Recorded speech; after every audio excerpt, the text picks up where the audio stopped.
আজকে আমার জন্মদিন, আর সেই উপলক্ষে মা বাড়ি থেকে কত কিছু বানিয়েছে।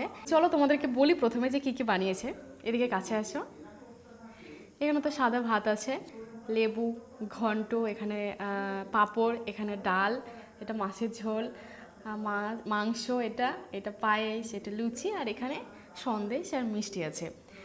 মা প্রথমে বলছিল যে কেক কাটো, কেক দিয়ে করি ভালো করে, তো আমি বারণ করে দিয়েছি, কারণ আমার ছোটোবেলা থেকে ওইরকমভাবে কাটিনি না, কখনো অভ্যেস নেই, তো ইচ্ছা করছিল না এত বড় হয়ে কেক কাটার। তা আমি বললাম যে নর্মাল এমনি তুমি কি করতে চাইছো করো, কেক টেক কাটতে লাগবে না। তো এইভাবেই মাসিরা এসেছিলো, আমার সব মাসি শাশুড়িরা, দিদা, ঠাকুরদা, ঠাকুমা সবাই এসেছিলো, আর আমার বাড়ি থেকে আমার ভাই আর দাদা এসেছিলো। মাকে আসতে বলেছিলাম কিন্তু মায়ের একটু অসুবিধা ছিল, কেউ আসতে পারেনি।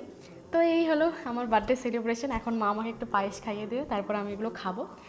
আর দিনের বেলা এটা করিনি, কারণ দিনের বেলা না প্রচণ্ড গরম ছিল, আর তাই বাচ্চা কাচ্চাও ছিল, তো তাড়াতাড়ি করে রান্নাবান্না করে আমরা খেয়ে নিয়েছিলাম, তখন এইভাবে সাজিয়ে করা হয়নি, তো ওই জন্য রাত্রেবেলা করলাম।